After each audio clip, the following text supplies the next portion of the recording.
Welcome to part 2 of comparing files using the spectrogram. In this video, we're going to go over how to compare recordings using the long-term average spectrum, or LTAS. We're also going to see how markers can help make this process easier and enable you to identify sections of a file so you can easily find them later or compare them to other files.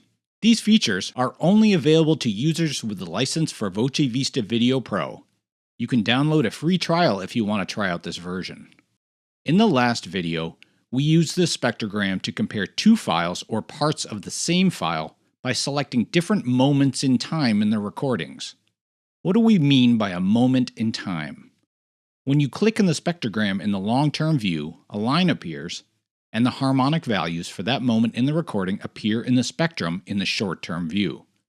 For example, if we click at 4.5 seconds, we can see that the first and 12th harmonics have the greatest intensity. As we saw in part 1, this information can be very useful to compare recordings. Sometimes, though, it can be more useful to sample the values over a longer period of time. This can give a more accurate idea of what we are actually hearing. Sound is made up of waves that last a certain length of time. When we click in the spectrogram, we see the harmonic values for that moment in the spectrogram. This moment, or selection, is a very short length of time. By default, 1/5 of a second. In part 1, we compared how Luciano Pavarotti and Placido Domingo sang the same B-flat note, but only at one moment in each recording. How can we be sure that we selected the moment that best represented each singer's resonant strategy? In other words, did we select a moment that best matched what we were hearing? If you could select a few seconds of each recording and have the application show you the average values for that selection on the spectrogram, that would give you a more accurate representation of what each singer is doing. That's exactly what the long-term average spectrum, or LTAS, lets you do. The nice thing about the LTAS is that it isn't measured over a set length of time. The user can select any part of a recording and see the average values whether the time period is very short or very long. Let's see how it works. We're going to use the same two files from the first video, the final B-flat from Celeste Aida. Here, we've arranged the two files stacked on top of one another, with Pavarotti's recording on top and Domingo's on the bottom. The B-flat notes begin around 4.5 seconds.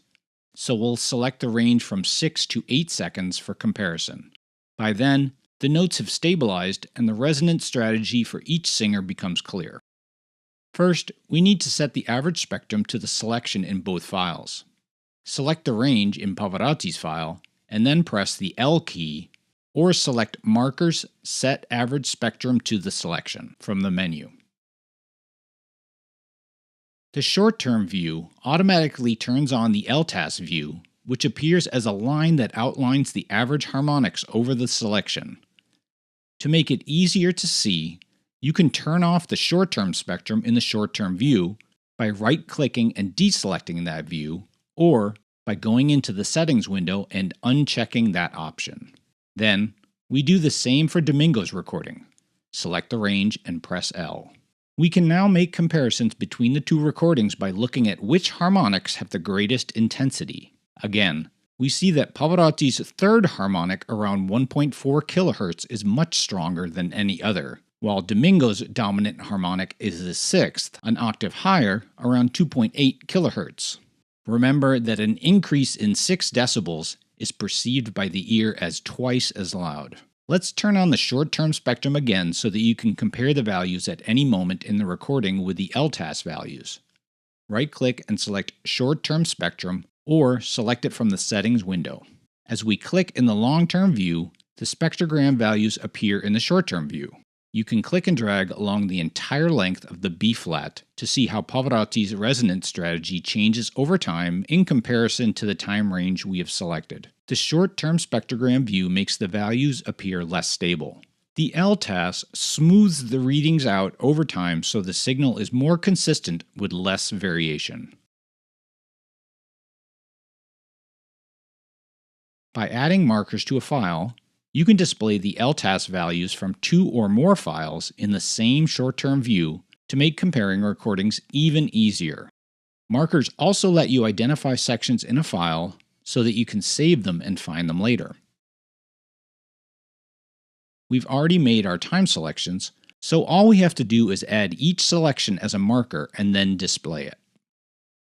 First, select View File Marker List to display the list. Then we click the Pavarotti file on top and press the M key or select Markers Add Marker from the menu. We check the box next to the marker in the file marker list. The LTAS values for the selected marker appear in the bottom short-term view alongside the LTAS values for the selection in the Domingo file. This makes comparing the values even easier. You can also use markers to compare two or more sections within a file. Here we have one file open, the Pavarotti recording from our previous example. We have added 3 markers over the B-flat note and labeled them, one in the beginning, middle, and end. When we select each of the markers, the LTAS values for that section appear in the short-term view.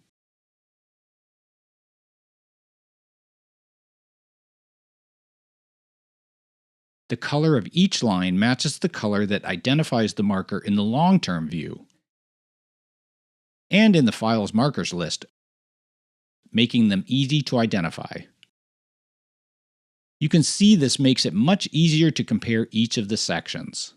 Markers are a great way to identify sections within a file for future reference, since you can name them, change the colors and how they appear in different views, and search for them, among other things. We will make a longer video covering these topics in the near future. We hope that these 2 videos will help you get started comparing files using the spectrogram.